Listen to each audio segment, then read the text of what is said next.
Hi good evening, कैसे हैं? I hope अच्छे होंगे। तो चलिए आज स्टार्ट करते हैं एक नया टॉपिक जिसके बारे में हम लोग जानेंगे और समझेंगे क्या होता है, कैसे होता है, क्या उन दोनों में अंतर होता है। इन सब के बारे में आज हम लोग विस्तार से जानेंगे। आज का हम लोग का एक नया टॉपिक होगा, ठीक है ना। वैसे तो आप लोग जानते ही हैं कि हम लोग क्लास 12 का जो विज्ञान पढ़ रहे हैं और वो भी चैप्टर 3 मानव जनन के बारे में पढ़ रहे हैं। तो उसमें का आज जो वीडियो होगा वह चौथा वीडियो होगा, यानी पार्ट 4 होगा। और इसमें हम लोग जानेंगे, ठीक है ना, शुक्राणु जनन और जो अंडाणु जनन होता है इनमें क्या अंतर होते हैं, इसके बारे में विशेषकर हम लोग को जानेंगे, ठीक है ना। तो आज हम लोग का यही टॉपिक होगा क्योंकि यह परीक्षा के हिसाब से मतलब कि इम्पोर्टेंट टॉपिक है, इसीलिए आज इस पर हम लोग डिस्कस करेंगे और इसके बारे में हम लोग जानेंगे। तो आइए वीडियो के साथ बने रहिएगा अंत तक, क्योंकि अंत में कुछ ऐसे ही बातें हम बताएंगे जो आप लोग के लिए बहुत जानना जरूरी होगा, ठीक है ना। तो आइए स्टार्ट करते हैं वीडियो और देखते हैं कि इसमें क्या क्या अंतर होता है और क्या क्या इन बात को रखा गया है, तो जो हम लोग को जानना अति आवश्यक है, ठीक है ना।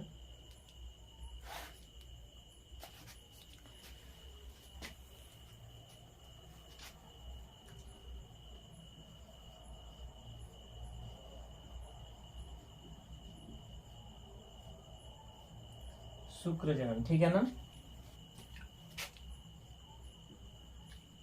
तथा अंडाणु जनन। शुक्र जनन, ठीक है ना, तथा अंडाणु जनन में अंतर।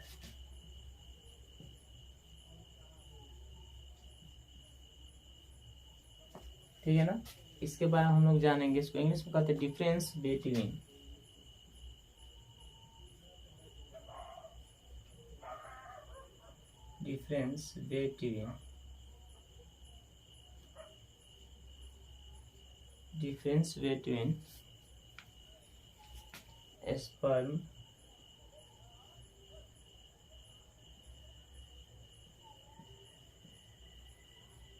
sperm spermata जेनेसिस, ठीक है ना, जेनेसिस एंड ओजेनेसिस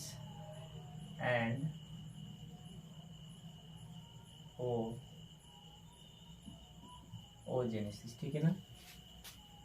इसके बारे में हम लोग आज विस्तार से जानेंगे, ठीक है ना, क्योंकि यह एक तरफ से देखा जाए तो इम्पोर्टेंट होता है, ठीक है ना। यह इम्पोर्टेंट है परीक्षा के हिसाब से और यह जानना सबसे जरूरत भी है क्योंकि यह हमारे सिलेबस में दिया गया है और इसके बारे में पूछता भी है कभी कभी पेपर में, बोर्ड के पेपर में, ठीक है ना। तो इसीलिए हम सोचे इसके बारे में मतलब जान लिया जाए आखिर यह होता क्या चीज़ है और किस प्रकार इनमें अंतर होते हैं, क्या क्या इनमें अंतर है, उसके बारे में हम लोग विस्तार से जान लेंगे ताकि सारा कन्फ्यूज क्या हो जाएगा, दूर हो जाएगा, ठीक है ना। आइए तो इनको हम दो पार्ट्स में रखते हैं ताकि हम इनको डिवाइड कर सकें, ठीक है ना। एक साइड रखते हैं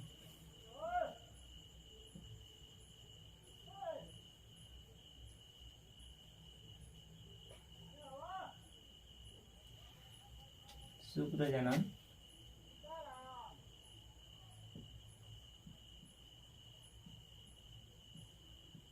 और एक होता है अंडाणु जनन, ठीक है ना। इसके बारे में हम लोग पॉइंट वाइज करते हैं, ठीक। पहला जो पॉइंट होगा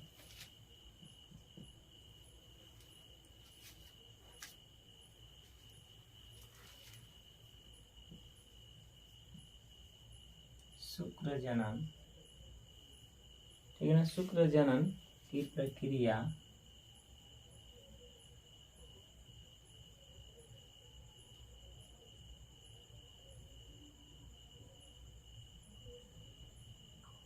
शुक्र जनन की जो प्रक्रिया होती है, शुक्र जनन की प्रक्रिया भीषण में होती है, भीषण में, ठीक है ना, भीषण में होती है,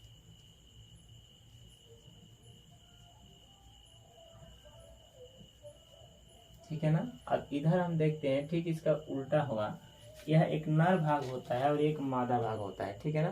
तो इसमें देखिए, इसमें जो आपका जो नर का शुक्राणु जनन बनता है उसमें दो टेस्टिड होते हैं, ठीक है ना। ये हम उस वीडियो में अगर यदि पढ़ाए हैं तो आप लोग देखेंगे वह वीडियो, तो आप लोग को पता होगा ये 2 टेस्टिट होता है, एक जोड़ा में होता है, ठीक है ना।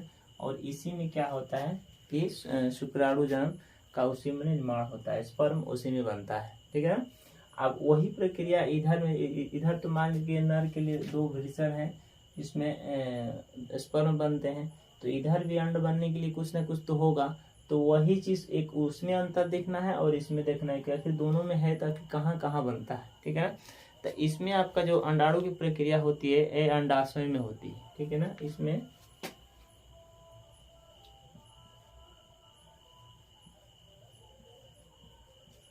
अंडाणु जनन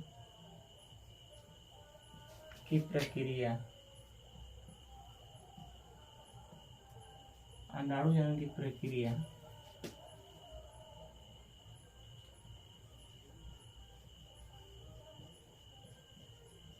अंडाशय में होती है।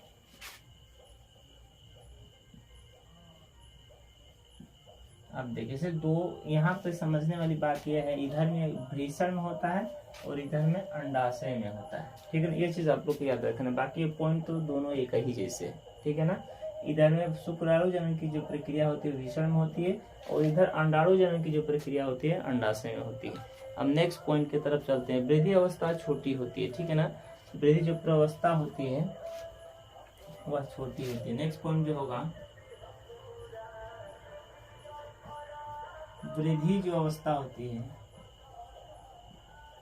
वृद्धि प्रवस्था जो होती है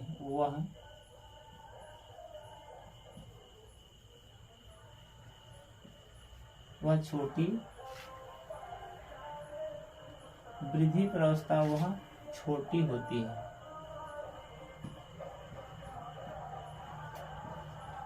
वह छोटी होती है, ठीक है ना।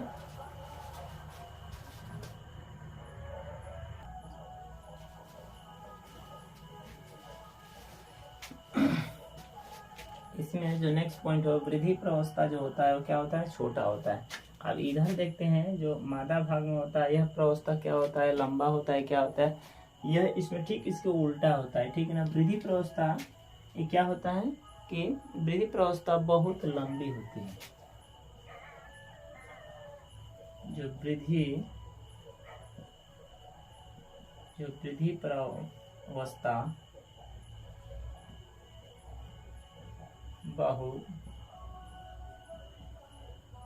बहुत लंबी होती है,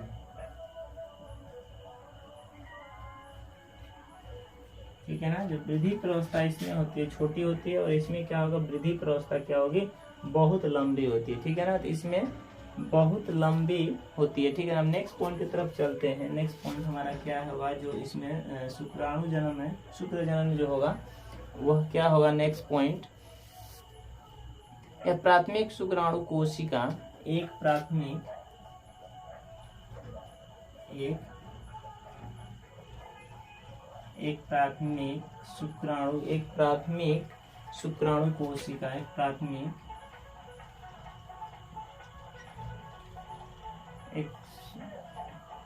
शुक्राणु कोशिका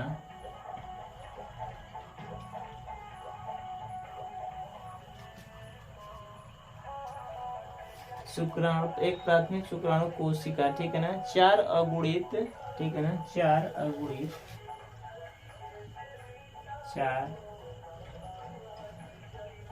ठीक है ना, 4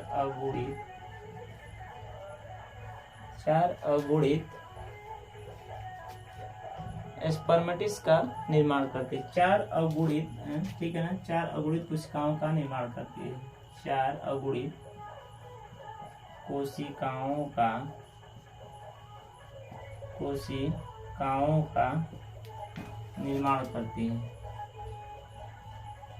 ठीक है ना, निर्माण, ठीक है ना। एक प्राथमिक शुक्राणु कोशिका 4 अगुणित कोशिकाओं का क्या करते हैं, निर्माण करते हैं, ठीक है ना। इसमें शुक्राणु जन्म, ठीक है। अब ठीक इधर जो होगा ठीक इसके विपरीत होगा, क्योंकि देखिए डिफरेंस जो होता है याद करने का सबसे आसान तरीका होता है, एक को याद कर लेंगे तो ठीक उसके विपरीत उल्टा ही होता है। अगर इधर सीधा है तो ठीक इसके उल्टा है, ठीक है ना। इधर में एक प्राथमिक अंडाणु, ठीक है ना, एक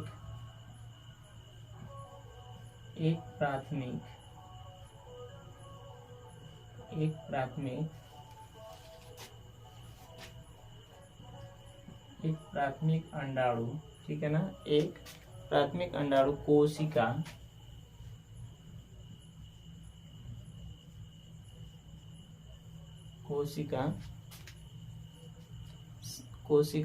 से एक अंडाणु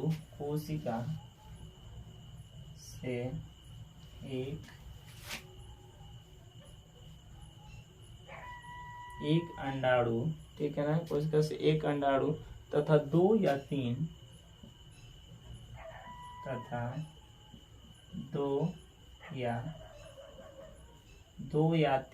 ठीक है ना, 2 या 3 लोपिकाओं, ठीक है ना, लोपिकाओं का निर्माण करता है। 2 या 3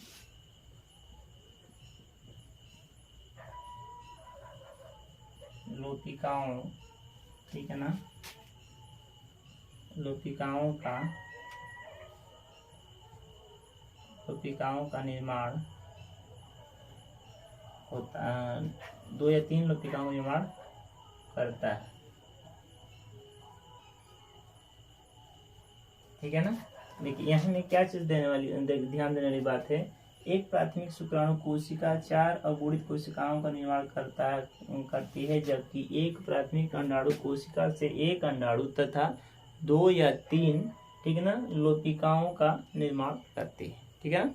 तो देखिए मैं बताया हूं ना कि डिफरेंस जो याद करना होता है सबसे आसान होता है, क्योंकि एक सीधा होता है तो एक ठीक उसके विपरीत होता है। यहाँ पर जो भी सीधा होगा इसके ठीक तीनों पॉइंट्स क्या उसके विपरीत हैं। नेक्स्ट पॉइंट की तरफ हम चलते हैं और इसको हम देखते हैं कौन सा पॉइंट है नेक्स्ट, ठीक है ना। नेक्स्ट पॉइंट है शुक्राणु निर्माण से पूर्व ही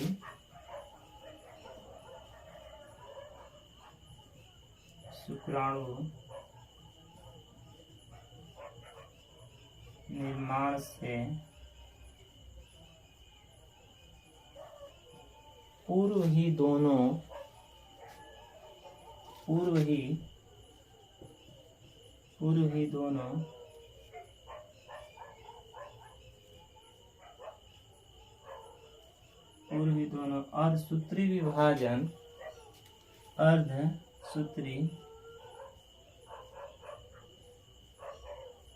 अर्धसूत्री विभाजन भीषण में ही पूर्ण होती है। अर्धसूत्री विभाजन कहाँ? अर्धसूत्री विभाजन भीषण में ही पूर्ण होती है, ठीक है ना। शुक्राणु निर्माण से पूर्व जो पहले ही दोनों अर्धसूत्री विभाजन कहाँ होते हैं? भीषण में, ठीक है ना, जो 2 टेस्टिस के नाम से जाना जाता है उसी में होता है। इधर देखते दूसरा अर्धसूत्री विभाजन, ठीक है ना,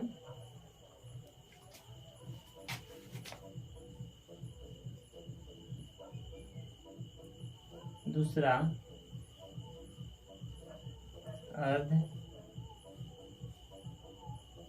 अर्धसूत्री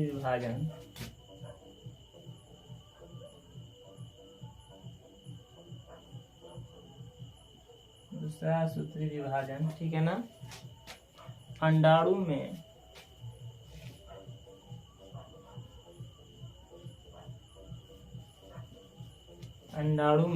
ठीक है ना, शुक्राणु के प्रवेश के अंडाणु में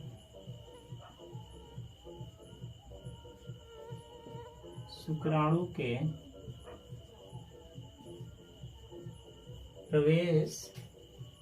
प्रवेश के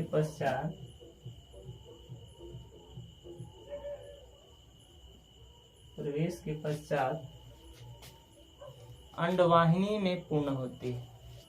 प्रवेश के पश्चात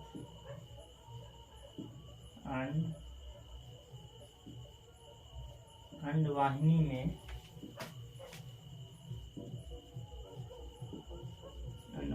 पूर्ण होती है, ठीक है ना। इधर देखिए शुक्राणु निर्माण से पूर्व ही दोनों अर्धसूत्री विभाजन कहाँ होते हैं? भीषण टेस्टिस में होते हैं। पूर्ण, और इधर देखिए दूसरा जो सूत्री विभाजन होता है वह अंडाणु में शुक्राणु के प्रवेश के पश्चात, ठीक है ना, प्रवेश करने के बाद वह अंडवाहिनी में पूर्ण जाकर होता है। इसको प्रोटोटिप के नाम से जाना जाता है, ठीक है ना। तो बस दोस्तों, बस इसमें अगर इस तरह का अंतर पूछता है तो आप लोग इस तरह का हेडिंग दीजिएगा, और इसमें दोनों साइड एक तरफ शुक्राणु जनन लिखिएगा, एक तरफ अंडाणु जनन लिखिएगा, और दोनों का जो पॉइंट्स है 4 कम से कम पॉइंट्स आप नोट कर दीजिएगा। वैसे अगर यदि ये पॉइंट लिखा है तो अगर ये इजी लगता है इस पॉइंट्स को ही आप लोग ये कर सकते हैं, अन्यथा एनसीईआरटी के बुक में आप लोग को पॉइंट्स दिए गए हैं उसको भी आप लोग ले सकते हैं, ठीक है ना। तो आई होप कि ये चीज मतलब आप लोग को क्लियर हुआ होगा, ठीक है ना, और कैसे लिखना होगा आप लोग को पता चल गया होगा, ठीक है ना। तो ये टॉपिक आप लोग को समझ में आ गया होगा, ठीक है ना। अब हम चलते हैं अगले टॉपिक के तरफ, ठीक है ना। जो अगला टॉपिक होगा हमारा वह देखेंगे उसमें क्या कहा गया, किस प्रकार का उसमें मतलब कि समानता देखने को मिल रही, ठीक है ना, उसके बारे में हम लोग जानेंगे। आई होप कि ये पॉइंट्स क्लियर हुआ। आगे बढ़ते हैं।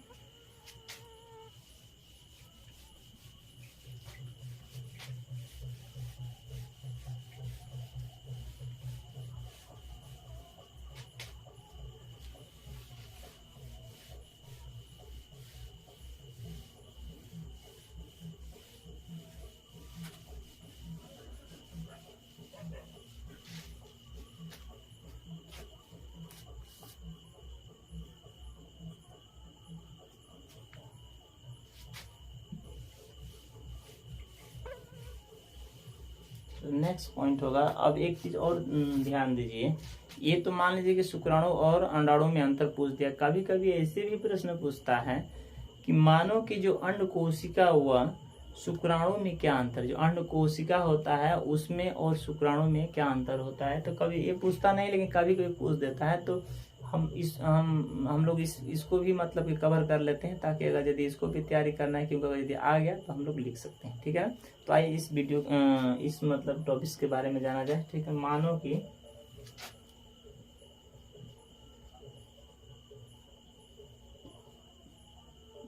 कि कोशिका व मानो कि अंड कोशिका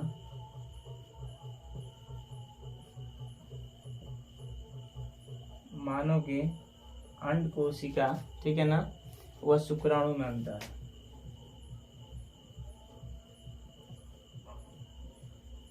वह शुक्राणु में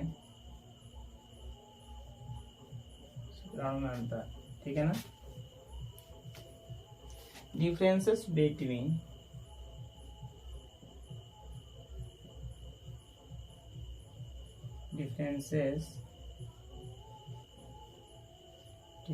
बिटवीन ठीक है ना, ह्यूमन एग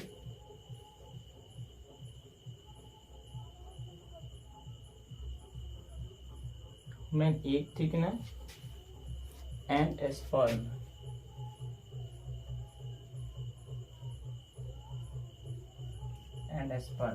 ठीक है ना।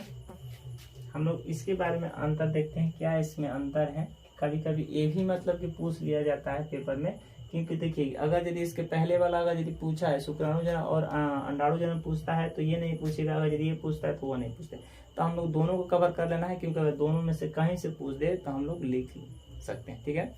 तो आइए इसको हम जानते हैं, ठीक पहले के जैसे इन दोनों को 2 कॉलम बनाएंगे, ठीक है ना, और एक तरफ लिखेंगे क्या, एक तरफ लिखेंगे अंड कोशिका और एक तरफ लिखेंगे शुक्राणु, ठीक है ना। एक तरफ लिखेंगे अंड कोशिका और एक तरफ लिखेंगे शुक्राणु,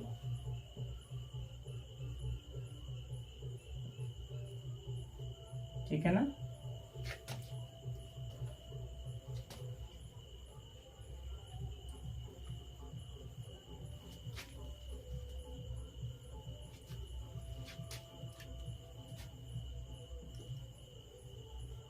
एक सेल कहते हैं और इसको स्पर्म कहते हैं, ठीक है ना। पहला जो पॉइंट होगा,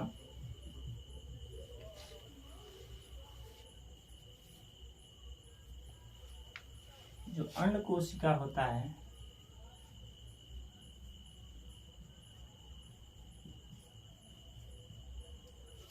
अंड कोशिका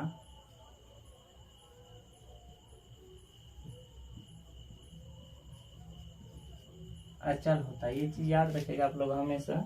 जो अंड कोशिका होता है वह चल नहीं सकता है, क्योंकि उसके अंदर माइटोकॉन्ड्रिया नहीं होता है, इसीलिए वह चल नहीं पाता है। अब इधर शुक्राणु की तरफ देखा जाएगा तो यह क्या होता है, यह शुक्राणु जनन चल युग्मक होता है, ठीक है ना। ये क्या होता है, यह शुक्राणु जनन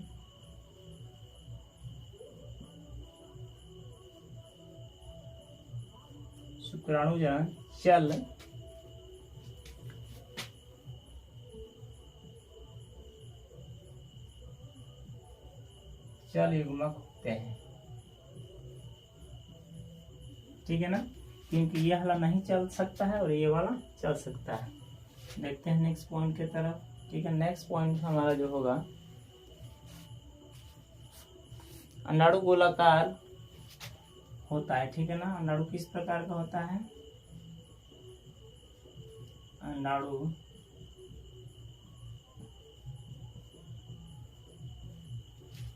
गोलाकार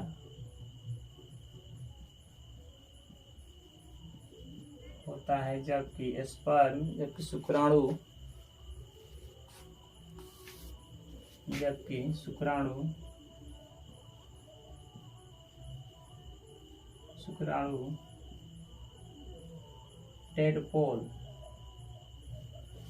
टेडपोल के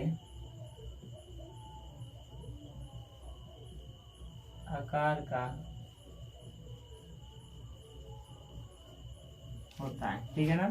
आप लोग देखे होंगे जो शुक्राणु की जो संख्या होती है वो कुछ इस आकार की होती है, ठीक है ना,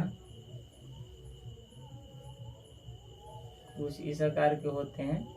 अगर नॉर्मल इसको बनाया जाए तो इस आकार के होते हैं, ठीक है ना। देखिए इस आकार में होते हैं शुक्राणु जो स्पर्म निकलता है, ठीक है ना। तो वही मतलब टेडपोल के नाम से, मतलब उसी के आकार के मतलब होते हैं। जो मेढक का बच्चा होता है ना, जब देखिएगा वो पानी में रहता है तब उसे टेडपोल कहा जाता है, तो उसी के आकार का मतलब शुक्राणु दिखाई देते हैं। नेक्स्ट,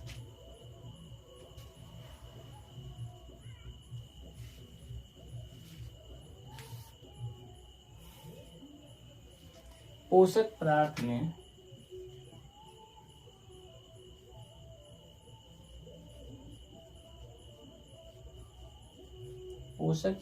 में ठीक है ना, समृद्ध कोशिका,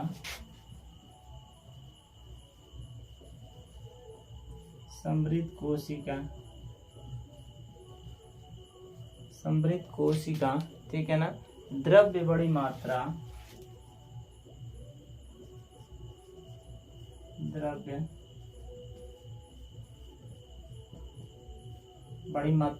ठीक है ना, में पाया जाता है। द्रव्य बड़ी मात्रा में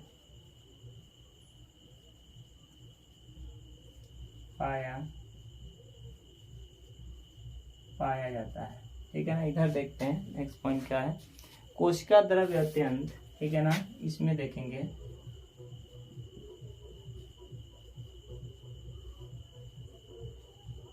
कोशिका द्रव्य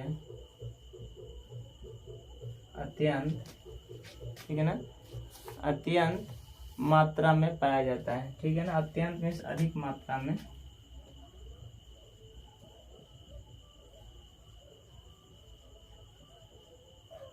पाया जाता है, ठीक है ना। अधिक मात्रा में क्या होता है, पाया जाता है। नेक्स्ट पॉइंट की तरफ देखते हैं, अंडाणु में क्या होता है, ठीक है ना।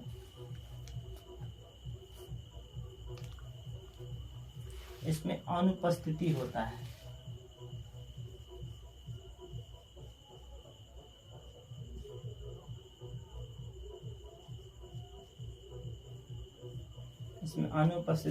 है, जबकि इसमें देखा जाएगा तो इसमें अनुपस्थित होता है, यानी उपस्थित होता है इसमें।